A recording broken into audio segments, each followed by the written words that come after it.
പ്രണയദിനം എത്തിക്കഴിഞ്ഞു. Valentine's day വിപണി ലക്ഷ്യമാക്കി ഏറ്റവും കൂടുതൽ റോസാപ്പൂക്കൾ കയറ്റുമതി ചെയ്യുന്ന രാജ്യങ്ങളിൽ ഒന്നാണ് കെനിയ. കെനിയയിലെ ഞഞ്ഞൂക്കിയിൽ റോസാപ്പൂ കൃഷി ചെയ്യുന്നവരിൽ ഇരിട്ടി സ്വദേശി ജോർജ് മാത്യുവുമുണ്ട്. ലോകം പ്രണയം ആശംസിക്കുമ്പോൾ മലയാളിക്ക് മാറി നിൽക്കാൻ കഴിയില്ല. കാണാം ജോർജ് മാത്യുവിന്റെ റോസാപ്പൂ വിപ്ലവം.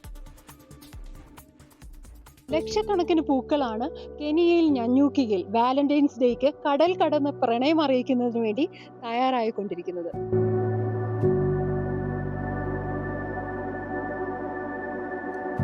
പ്രകൃതി സൗന്ദര്യവും വന്യജീവികളുടെ സാന്നിധ്യവും അനുകൂലമായ കാലാവസ്ഥയും കൊണ്ട് അനുഗ്രഹീതമായ ഭൂമിയാണ് കെനിയയിലെ ഞഞ്ഞൂക്കി. ഈ മനോഹരമായ പ്രദേശത്താണ് ഞഞ്ഞൂക്കി ഫ്ലവർ ഫാം പ്രവർത്തിക്കുന്നത്. പൂക്കൾ കയറ്റുമതിയിൽ 3 മുൻനിര രാജ്യങ്ങളിലൊന്നാണ് കെനിയ. ഇതുപോലെ 150 മുതൽ 200 ഫാമുകൾ കെനിയയിൽ സജീവമായി പ്രവർത്തിക്കുന്നുണ്ട്. വാലന്റൈൻസ് ഡേക്ക് വേണ്ടി പ്രതി ദിവസം 1 ലക്ഷം മുതൽ 2 ലക്ഷം റോസാപ്പൂക്കളാണ് ഈ ഫാമിൽ നിന്നും കയറ്റുമതി ചെയ്യുന്നത്.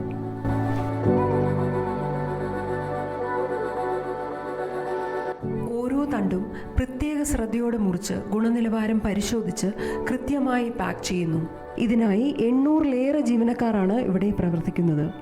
യൂറോപ്പ്, മിഡിൽ ഈസ്റ്റ് രാജ്യങ്ങൾക്ക് ഒപ്പം തന്നെ ഇന്ത്യയിലേക്കും നീളൻ തണ്ടുകളുള്ള റോസാപ്പൂക്കൾ ഇവിടെ നിന്നും കയറ്റുമതി ചെയ്യുന്നുണ്ട്.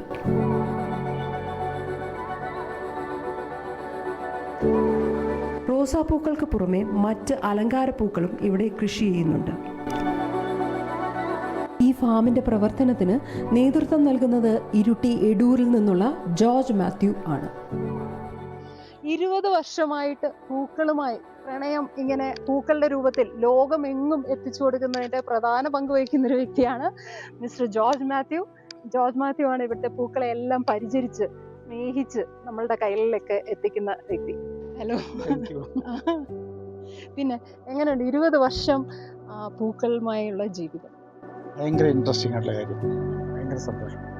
പ്രത്യേകിച്ച് ഈ സ്ഥലം വളരെ സമുദ്രനിരപ്പിൽ 9200 അടി ഉയരമുള്ള സ്ഥലം, ഒരേപോലത്തെ കാലാവസ്ഥ, അധികം ചൂടില്ല, അധികം തണുപ്പില്ല.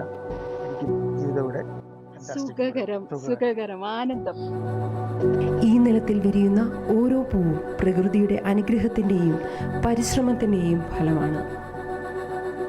പ്രണയത്തിന് അതിർത്തികളില്ല, അതുപോലെ തന്നെ പൂക്കൾക്കും. ഇപ്രാവശ്യം ആ പൂ കൊടുക്കുമ്പോൾ ഓർക്കണം എത്രത്തോളം മൈലുകൾ താണ്ടിയാണ് ആ പൂ നിങ്ങളുടെ കയ്യിൽ എത്തിയതെന്ന്. ഷെറി യോഹന്നാൻ, 24 കെനിയ. ലോകത്തെവിടെയായാലും ഏത് സമയത്തും 24 വാർത്തകളും ഓഗ്മെന്റഡ് റിയാലിറ്റി പാക്കേജുകളും എക്സ്പ്ലെയിനറുകളും വിശദമായി കാണാൻ ഞങ്ങളുടെ യൂട്യൂബ് ചാനൽ നിങ്ങൾക്ക് സബ്സ്ക്രൈബ് ചെയ്യാം.